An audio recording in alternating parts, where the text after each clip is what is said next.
Bienvenue dans ce quatrième épisode de le Lego Rome, le mini, le nanobloc du Colisée. Voilà exactement ce qu'on est en train de faire.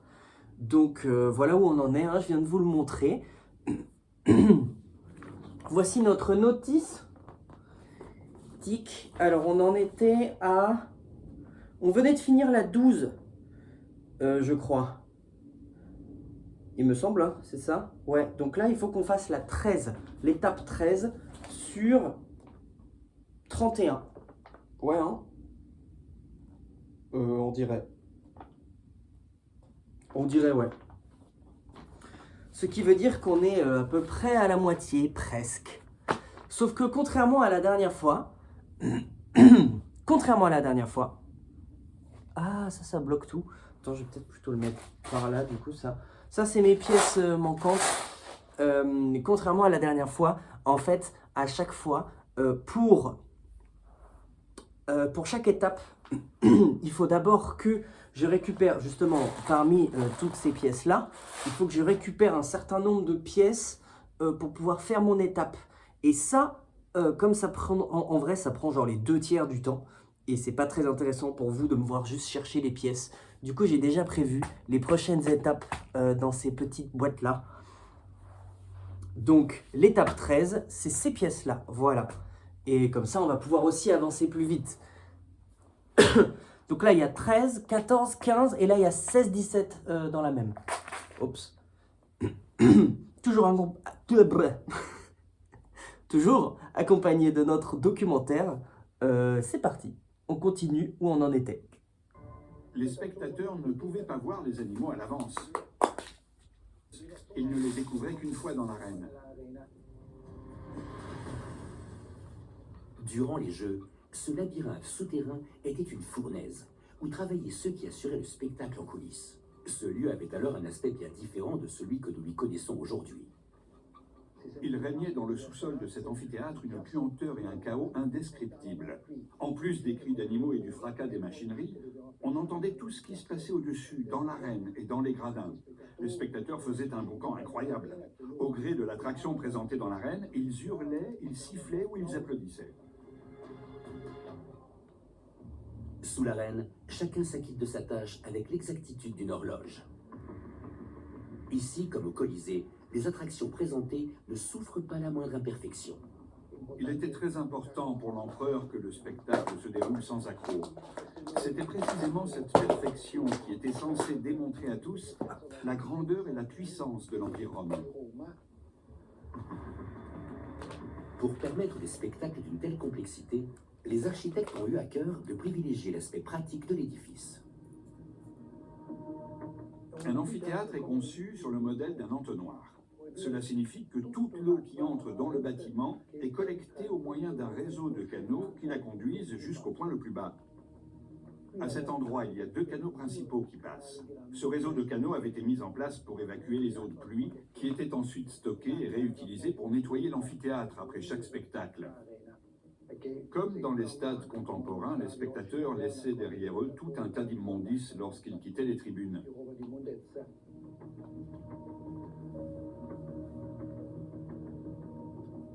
La totalité des déchets de l'amphithéâtre terminait dans ce canal, à partir duquel les eaux usées étaient emportées jusqu'à l'extérieur. Ah, je me suis gouré dans les comptes. Merde. Les populations de l'Empire, massées au jeu du cirque, vibrent d'enthousiasme, subjuguées par l'incroyable puissance dont leurs maîtres font étalage. 2, 3, 4, 5, 6, 7, 8, Les découvertes de Heinz montrent que le Colisée a été conçu dans un but bien précis. Défier 14, ben voilà. l'imagination. Dans ces gradins, comme dans ceux des autres amphithéâtres bâtis à travers toute l'Europe, le public éprouve une fascination sans limite pour la grandeur de l'Empire romain.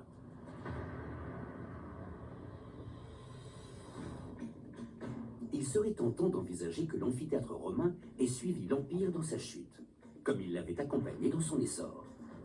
D'abord érigé pour séduire les citoyens de la capitale, le Colisée aurait servi de modèle à de nombreux amphithéâtres à travers l'Empire, qui ont tous contribué à propager une certaine idée de la vie à la romaine. Mais désormais, tous sont à l'état de ruine. Ce monument a une très grande importance symbolique, car il reflète à lui seul toute l'évolution qui a été celle de l'Empire romain depuis son essor jusqu'à sa chute.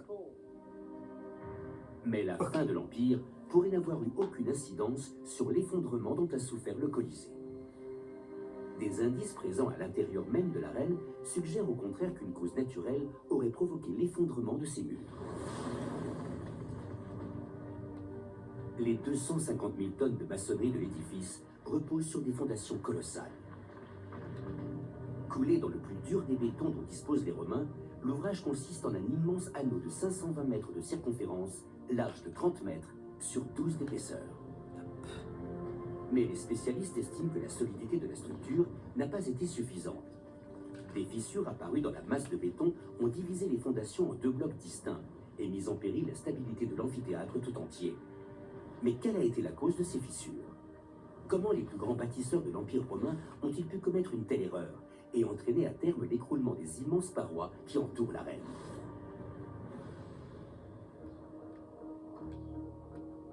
Le géologue Guido Giordano étudie depuis plusieurs années la topographie des environs du Colisée. D'après lui, les fissures que présentent les fondations de l'amphithéâtre expliqueraient l'effondrement de sa structure. La partie nord du Colisée est construite sur le même type de terrain solide que la colline où nous sommes. C'est de la roche-mère. Par contre, la partie sud est bâtie sur une couche sédimentaire, qui elle est très malléable. La couche d'alluvions argileuses sur laquelle repose la partie sud du Colisée rend cette partie de l'édifice très instable. L'un des nombreux séismes qui ont secoué Rome durant l'Antiquité aurait-il brisé le Colisée de part en part? Au cours des tremblements de terre majeurs qu'a connus Rome, le sol bougeait de manière significativement différente selon le type de terrain concerné. Sur la partie nord de l'amphithéâtre, bâti sur la roche-mère très solide, les mouvements du sol ont été minimes, comme ceci. Mais au sud, c'est-à-dire sur la couche sédimentaire malléable, le sol vibrait comme ça. On distingue très nettement de grandes fissures qui lézardent les parois extérieures. C'est ce qui se passe quand un tremblement de terre de grande intensité se conjugue à un phénomène de vibration différentielle. Un séisme a bien causé l'effondrement de la partie sud de la paroi extérieure, mais plusieurs siècles après la chute de l'Empire. La fin du Colisée a-t-elle pu être provoquée par une autre catastrophe, survenue à une date bien antérieure? Guido part en quête d'indices parmi d'autres vestiges antiques proches de l'amphithéâtre. Voici le théâtre de Marcellus, le plus grand théâtre de toute la Rome antique.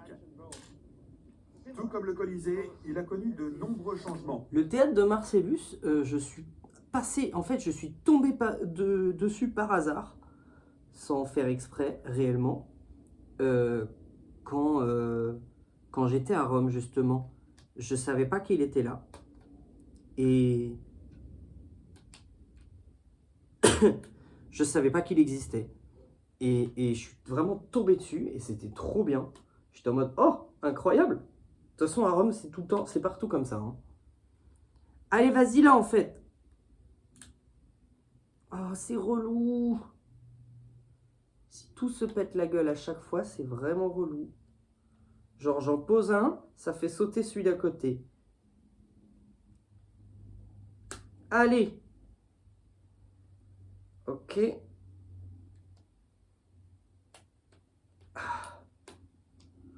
Comment c'est censé tenir?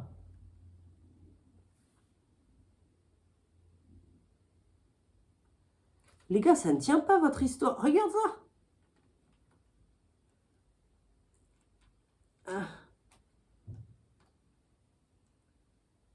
Comment c'est censé tenir votre histoire? Je comprends pas. Allez là, pose-toi. Voilà. Pourquoi? Allez. Non mais en fait c'est vraiment ça. J'en pose un, ça décale celui d'à côté. Et ça, je crois que ça commence à me saouler un peu là. Allez.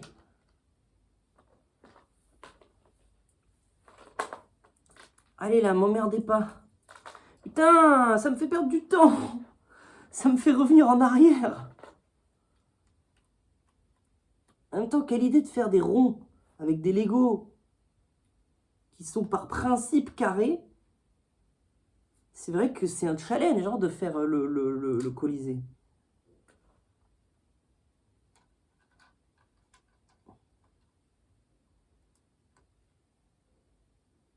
Mais je comprends pas pourquoi c'est tant un problème que ça. Ok. Allez. Allez.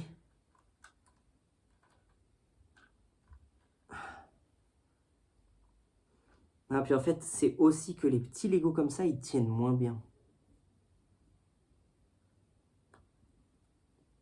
Ils se détachent beaucoup plus facilement.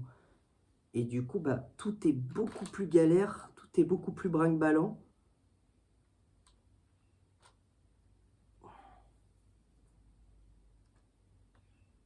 Allez, tac.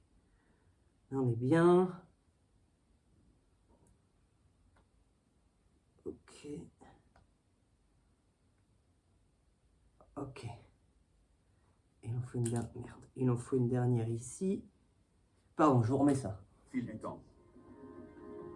À l'instar du Colisée, le théâtre de Marcellus symbolisait la grandeur d'un empire au fait de sa puissance. Mais ici aussi, un changement a précipité cet édifice admirable vers le déclin. Tout autour de nous, on voit que le sol est jonché d'une grande quantité de blocs de pierre. Ces trous dans la pierre correspondent aux endroits où venaient se loger des agrafes métalliques, dont les Romains se servaient pour unir entre eux ces blocs de travertin et stabiliser l'ensemble de la structure. Ces agrafes sont les premiers éléments du théâtre à avoir été pillés. Bien que le théâtre de Marcellus et le Colisée soient restés durant 3 siècles au cœur même du divertissement à la romaine, Guido pense que les 2 monuments ont été victimes d'un coup du sort brutal. Si on lève les yeux, on remarque la présence d'appartements en haut de la façade. Ils ne font évidemment pas partie de la structure originelle du théâtre. Cet étage d'habitation a été construit après coup pour remplacer la partie supérieure du théâtre qui s'est effondrée après la désaffection progressive de ce magnifique édifice. Guido estime que l'abandon du théâtre a été consécutif à la décision d'éloigner le pouvoir et les richesses de la ville de Rome. Non loin de là, sur un pont antique, il relève des éléments qui précisent encore le destin qu'a connu le théâtre. Ok. Regardez les stratifications linéaires présentes sur la nappe. Voilà.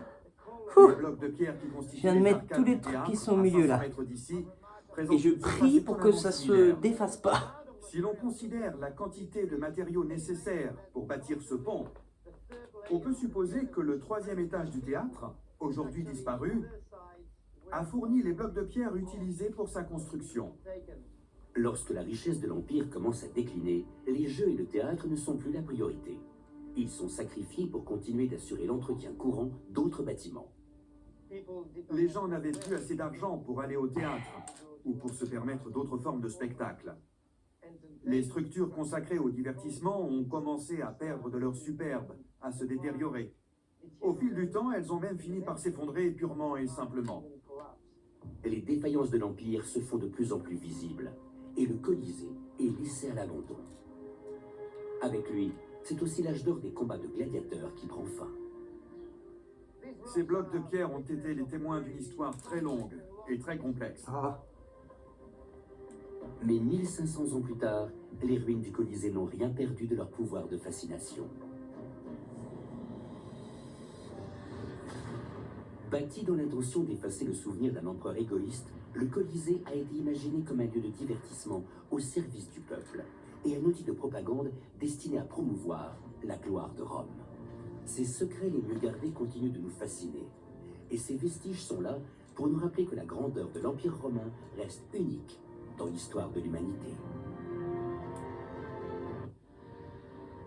La soirée continue dans Science Grand Format avec le tombeau perdu de Cléopâtre. Ah. Dans ce documentaire, l'archéologue Kathleen Martinez s'est lancé un défi de taille, celui de retrouver le tombeau de l'emblématique reine d'Égypte dans un temple à 45 km d'Alexandrie, là où personne n'était allé le chercher. Vous allez suivre ces fouilles inédites qui Oui, vont oui, vous ben, bien des idées reçues oui. grâce à des découvertes majeures. Le tombeau perdu de Cléopâtre, c'est donc tout de suite sur France 5. Alors, j'en avais trouvé un autre. Attendez, laissez-moi regarder vite fait.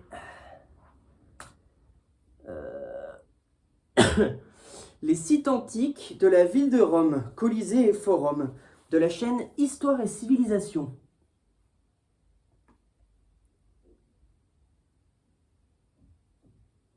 J'espère que c'est du domaine public. Il me semble que oui, mais j'espère pas me tromper. Hop là. Et je trouve que ça nous accompagne bien là avec notre construction. Je galère un peu là, hein, j'avoue. C'est très très très minuscule. Et faut pas se gourer quoi. Oula, attends, mais il y a de moins en moins de lumière. Est-ce que si je fais ça, c'est mieux? Je sais pas si c'est mieux. Attendez, bougez pas. Ouah. Hop. Et si je fais ça? Toc. Peut-être un peu mieux. Je me rends pas trop compte. Allez, on espère que c'est mieux. Parce que dehors, ça va de plus en plus s'assombrir à la fin de la vidéo. Vous ne verrez juste plus.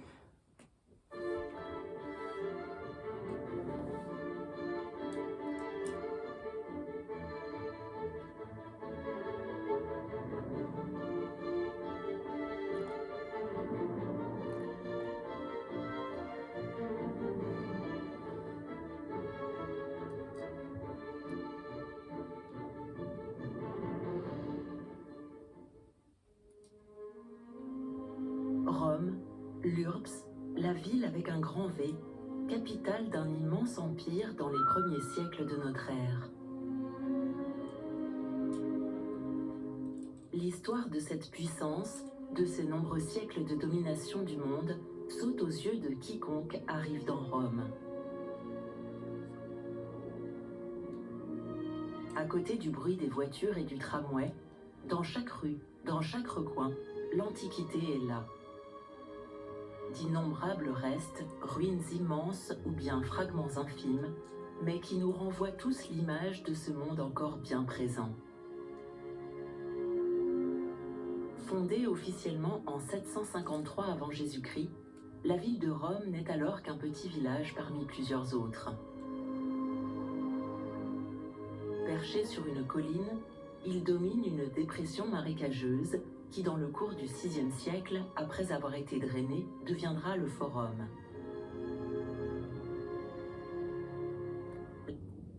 Ah bon?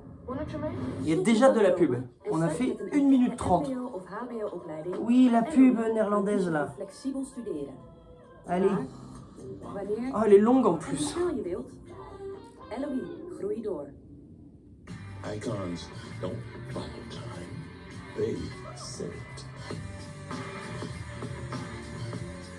C'est long.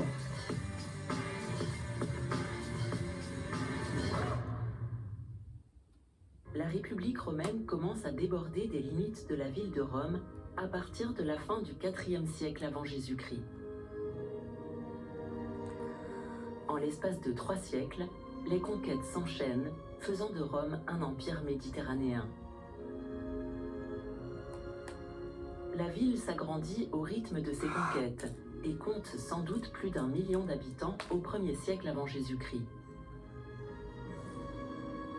Malgré les guerres civiles de cette période, elle se pare de toujours plus de monuments. L'apogée se situe après l'instauration du régime impérial par Auguste à la fin du 1er siècle avant Jésus-Christ. Les différentes dynasties qui se succèdent jusqu'au 1er siècle continuent à choyer Rome, construisant de nouveaux forums, emplissant places et temples de multiples statues, construisant des monuments toujours plus grands pour les loisirs. Et quand Constantin s'installe à Byzance au début du IVe siècle, Rome perd alors de son importance, mais garde à tout jamais l'aura d'avoir été la capitale du monde.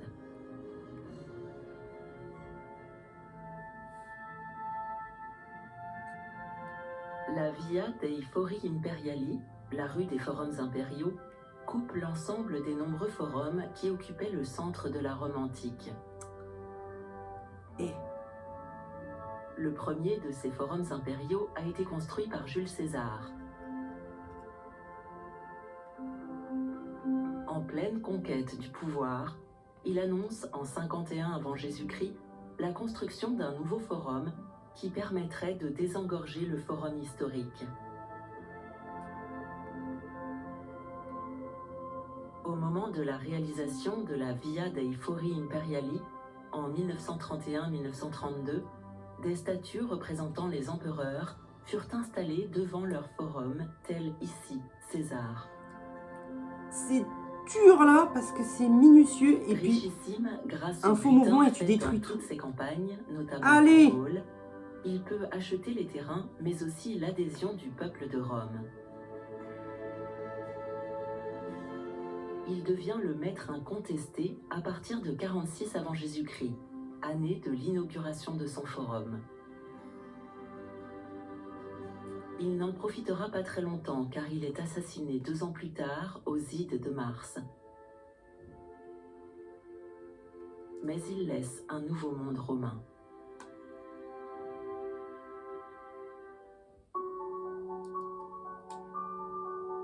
Contrairement au forum républicain aux constructions disparates et faites à différentes époques, le forum de César est construit d'un bloc avec une grande cohérence. On y trouve ce qui fera le modèle des autres forums impériaux, une esplanade centrale, entourée sur 3 côtés d'un portique, avec un temple contre le 4e côté. C'est un lieu de rencontre, mais aussi qui permet d'assurer différentes fonctions urbaines, politiques, religieuses, judiciaires et commerciales. César y fait donc construire une basilique qui sert à la justice, ainsi que des petites pièces qui pouvaient recevoir des bureaux ou des boutiques.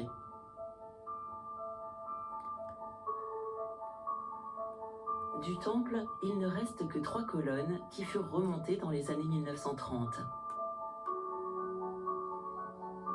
Il était consacré à Vénus Génitrix, dont César prétendait descendre.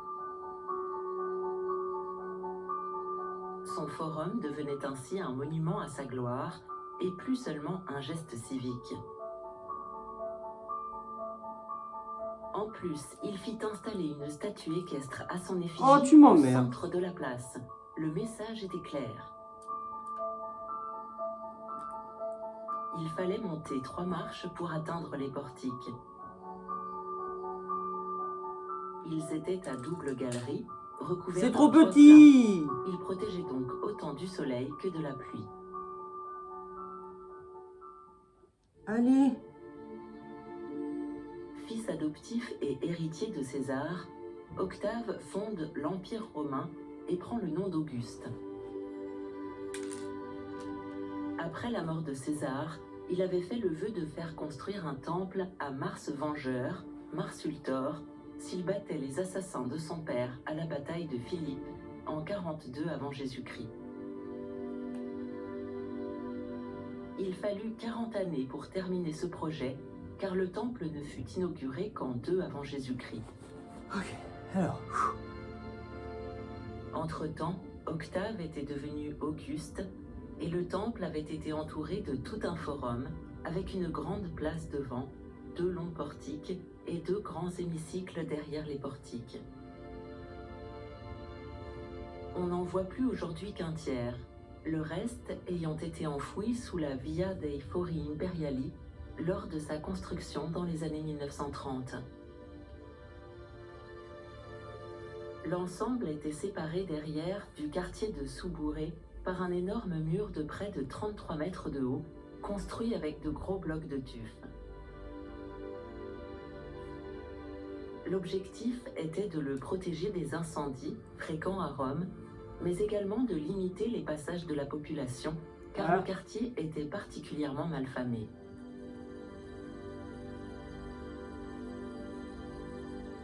Construit pour aérer les forums républicains surchargés de monde et de fonctions, le forum d'Auguste fut très utilisé pour des activités judiciaires, mais surtout pour toutes les activités dans le domaine militaire.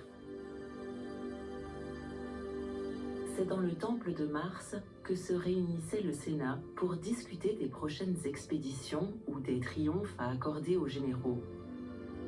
C'est là que les vainqueurs venaient déposer les trophées pillés pendant leur campagne. C'est là que l'on conservait les enseignes des légions en temps de paix. Le cortège triomphal y faisait une étape.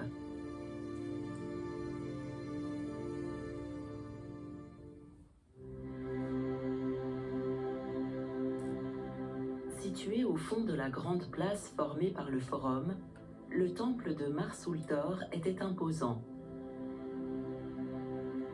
Placé sur un haut soubassement accessible par un escalier de 17 marches à l'avant, il possède 8 hautes colonnes en façade et 8 sur chaque long côté. Les gars, là, ça Il en devient reste très 3 sur très le côté minutieux. droit, qui longe le reste du mur du temple proprement dit.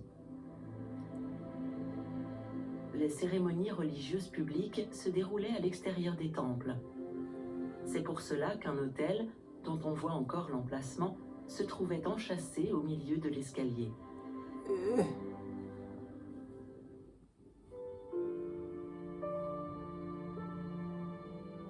C'est à l'ombre de l'hémicycle du Forum d'Auguste que l'on aménagea à la fin du 1er siècle une petite esplanade Arrête pour de relier bouger! les différentes structures. Mets-toi juste Elle a ensuite pris dessus! le nom de Forum Oh, de relou! l'empereur qui ne fit que Vas-y, l'achever là! et l'inaugura en 97. Oh putain, ça m'a encore niqué le... Ça va être La chiant! place, J'ai envie longue et que... étroite, était entourée d'un portique en feuillage, car les colonnes étaient très proches du mur, qui était alors recouvert de plaques de marbre.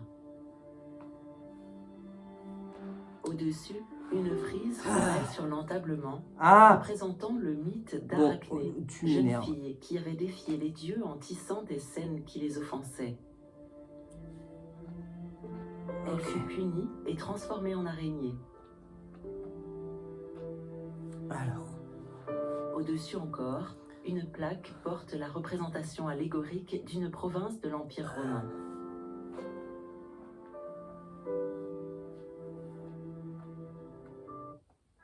Hey, it's me. Eh, la Wait, pub! don't squeeze me. Ta These are gueule! reblemish patches. The only patch with 3 essential ceramides and niacinamide. Oui, Results oui, in oui, just oui, 3 ignoré. hours. And Ignoré. Comme pour les autres forums impériaux. Mais à 27 on minutes, j'ai trouve pas fait devant une la étape statue encore. moderne de Putain. l'empereur Nerva. Son règne très court représenta une transition après l'assassinat de Domitien. Il adopta Trajan qui lui succéda, inaugurant ainsi une des plus longues dynasties de l'Empire.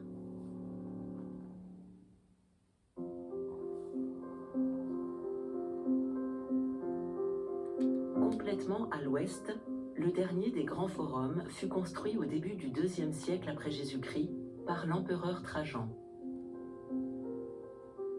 Il se signale par sa grande colonne, un des phares de l'art romain. Monument funéraire de l'empereur, il était surmonté par une colonne à son effigie. Au XVIe siècle, le pape fit installer une statue de Saint-Pierre à son sommet. Haute de 40 mètres, Bon, en fait, c'était une cette connerie de colonne mettre ça au donne début. l'impression qu'une spirale Voilà. serpente tout autour de son fût. Là, je crois que ça va m'énerver là. Elle forme Faut qu'on passe à la 23 suite, un anneaux moment. sur lesquels se déploie un relief continu. Si on le déroulait, il mesurerait près de 200 mètres de long.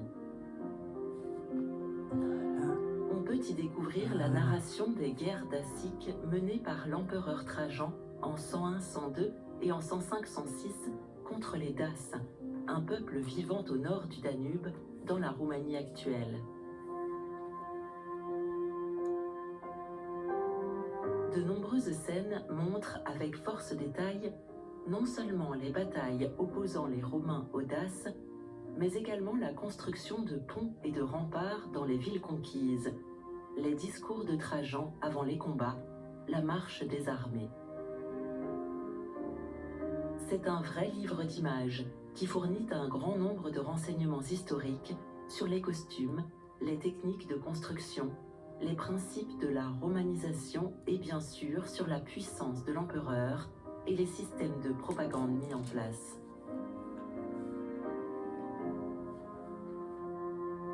La taille des spires et des reliefs augmente au fur et à mesure qu'ils s'élèvent pour compenser leur éloignement.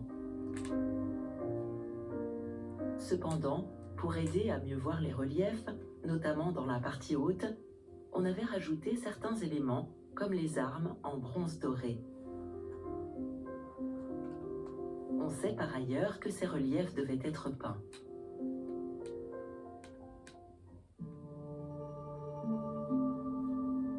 Ici, c'est Trajan qui accueille le visiteur. C'est sous son règne, de 98 à 117 après Jésus-Christ, que l'Empire romain atteignit sa plus grande extension.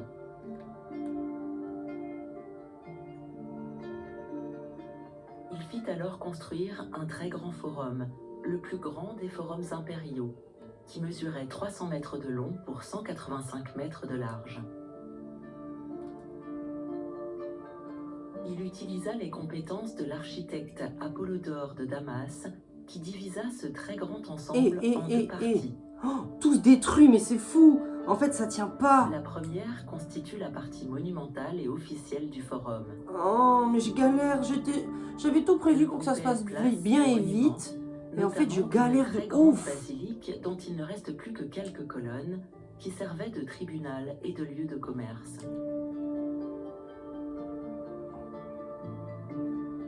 Elle masquait de sa très grande taille la colonne de Trajan qui se trouvait derrière, dans une petite cour encadrée par deux petites bibliothèques.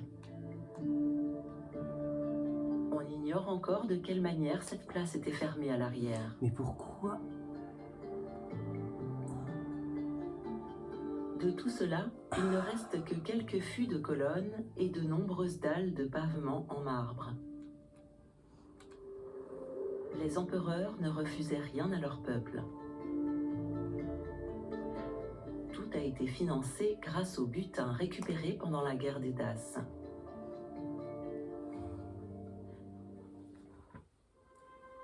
Allez, j'ai envie de passer à l'étape d'après, là. Qu'on fasse au moins L'autre 2 partie du étapes. forum est le marché de Trajan. Il forme un hémicycle et comporte plusieurs niveaux car il sert de soubassement et de soutènement au Quirinal, colline dont Apollodore de Damas a été obligé d'araser une partie pour réaliser le forum. On se trouve là dans un véritable centre commercial, avec des ruelles desservant les boutiques installées de chaque côté. Ce sont de simples échoppes où l'on pouvait faire son marché, mais également acheter ses étoffes, ses parfums, demander à un écrivain public de faire une lettre ou mettre son enfant à l'école. L'endroit devait grouiller de monde.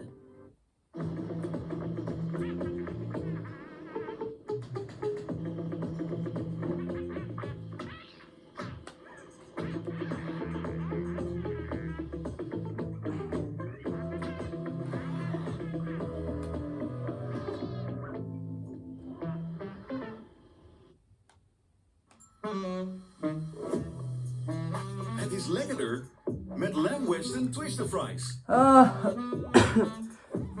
Bon, les gars, j'ai fini l'étape 13. C'était dur. Au niveau supérieur, Allez, une 14. grande halle couverte formait l'entrée du complexe. J'espère que j'aurai le temps. Il contenait 6 boutiques de chaque côté et sur J'espère que 2 ce sera niveaux. moins dur. Ah, j'ai mal au dos déjà. Ouf. Il a été transformé en musée du Forum de Trajan depuis quelques années et renferme quelques œuvres trouvées sur les forums impériaux.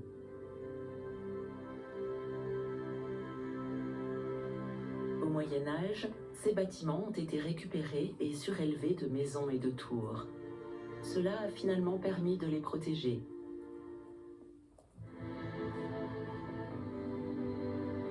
Juste à côté, au-dessus d'un bric-à-brac de murs de différentes époques, les chevaliers de l'ordre de Rhodes ont fait ériger cette gracieuse loggia dans le courant du XVe siècle. Elle appartient aujourd'hui à la ville de Rome, mais est occupée par l'ordre de Malte.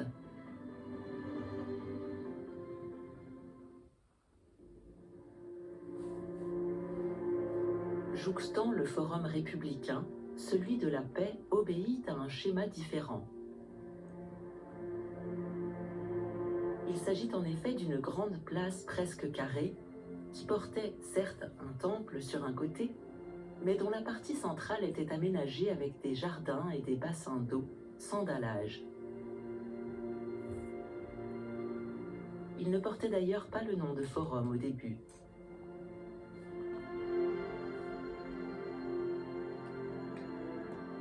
Il a été construit par l'empereur Vespasien pour fêter sa victoire sur les Juifs et la conquête de Jérusalem en 70. Bon, alors déjà, toi...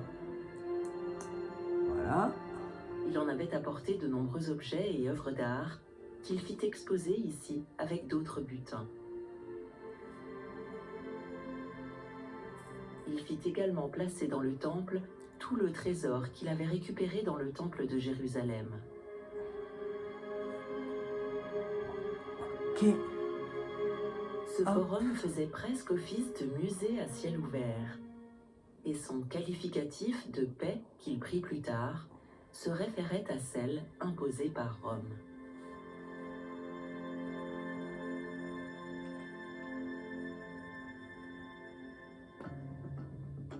Ok.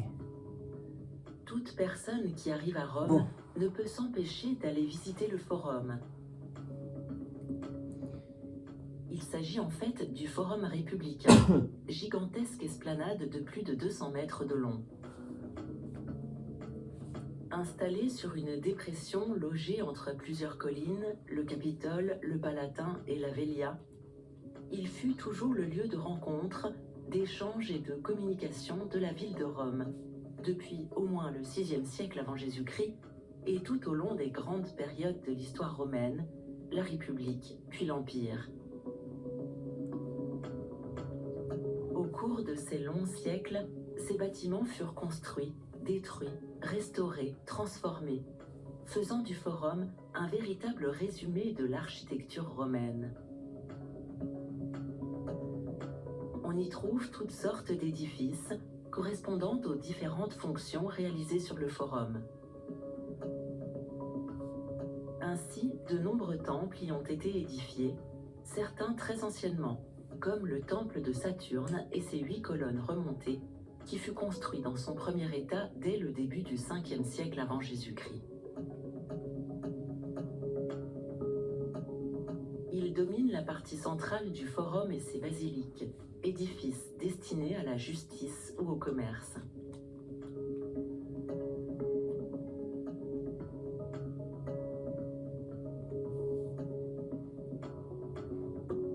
À partir de la fin du 1er siècle avant Jésus-Christ et durant tout l'Empire, on construisit également des arcs de triomphe sous lesquels passaient les empereurs ou les généraux lors de leur traversée de la ville vers le Capitole pendant la cérémonie du triomphe.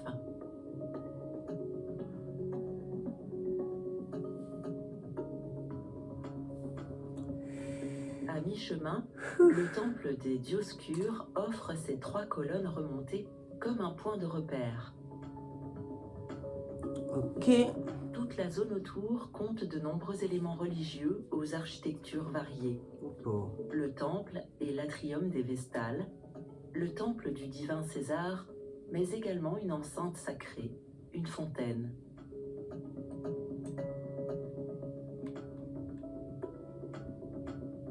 Tout au long du forum court une grande rue, la Via Sacra.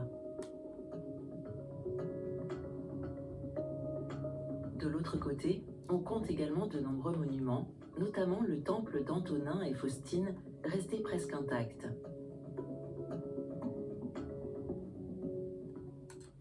Non, ben non, tu t'avances pas. Changeons de colline et donc de vue. Depuis le sommet du Palatin, lorsqu'on se tourne vers le Capitole, l'impression est vraiment saisissante. Colonnes debout ou allongées, fragments de pierre, dalles, soubassements de tufs et de briques s'étendent presque à perte de vue, témoignant du grand nombre de monuments qui occupaient cet espace.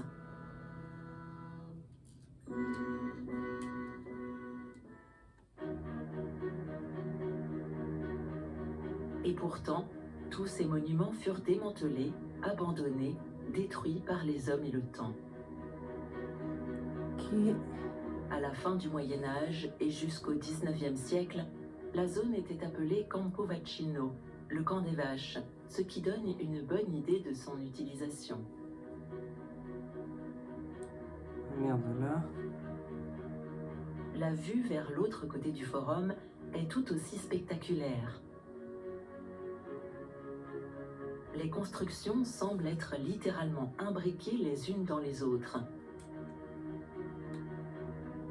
Certaines sont immenses, comme la basilique de Maxence du IVe siècle après Jésus-Christ. D'autres plus petites, comme l'atrium des Vestales, lieu de résidence des prêtresses du feu.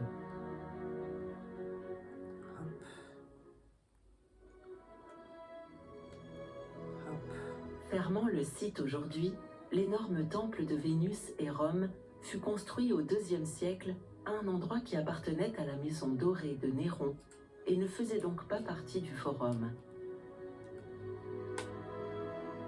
Logé sur un énorme soubassement, il était accessible de tous les côtés.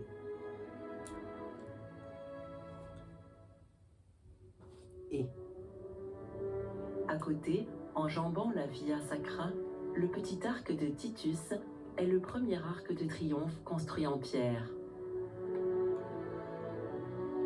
Il fut construit par Domitien pour célébrer la victoire de son frère Titus sur la Palestine après la prise de Jérusalem par Vespasien, leur père. ok. Et maintenant les micro-trucs de merde là. Des reliefs à l'intérieur montrent le triomphe du jeune empereur et le butin dont il s'est emparé, Waouh, ça va être l'arche dur ça. d'alliance, le chandelier à 7 branches. L'entablement porte une dédicace de chaque côté. Word zekerder van jezelf. Il y en a pas mal des pubs en vrai, non? Met de opleidingen en C'est beaucoup, vous trouvez pas? L'une célèbre On est à la restauration 42-10, du allez, monument sous il le faut qu'on pape finisse Pie VII avant. en 1821. L'autre invoque le divin Titus, empereur à qui l'arc était consacré. J'aime pas quand ça s'avance comme ça. Parce que quand il s'avance comme ça veut dire que ça a sauté Reprenons quelque part. maintenant la Via Nova pour découvrir quelques monuments plus en profondeur.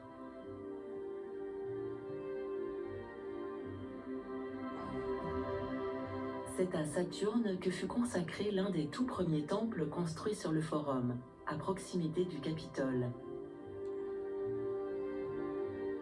Le dieu passait pour avoir enseigné l'agriculture aux Romains.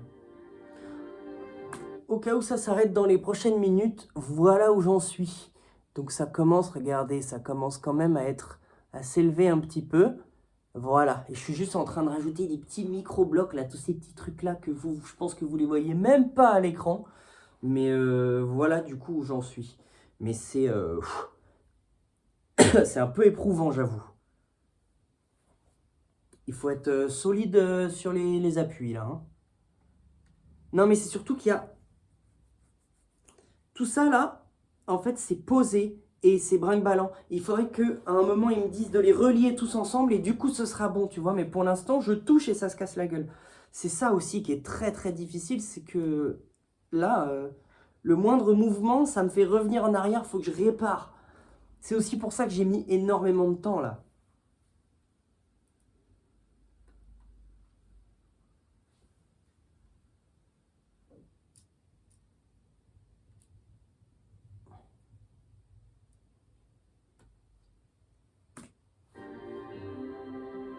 Le temple fut construit dès le début du 5e siècle avant Jésus-Christ. Mais les colonnes que l'on voit ne datent que du 1er siècle après Jésus-Christ, lors d'une énième reconstruction. Quant au soubassement, il remonte au 1er siècle avant Jésus-Christ. Il était creusé de plusieurs petites pièces qui abritaient le trésor de l'État.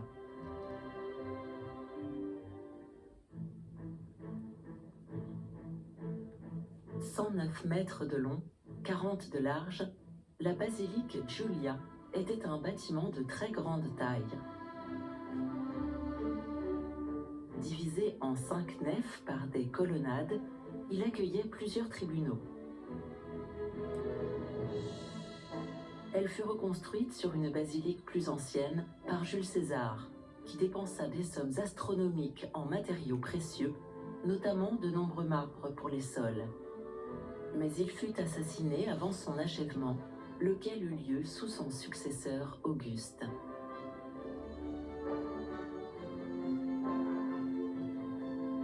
Les empereurs ajoutèrent de nombreuses constructions sur le forum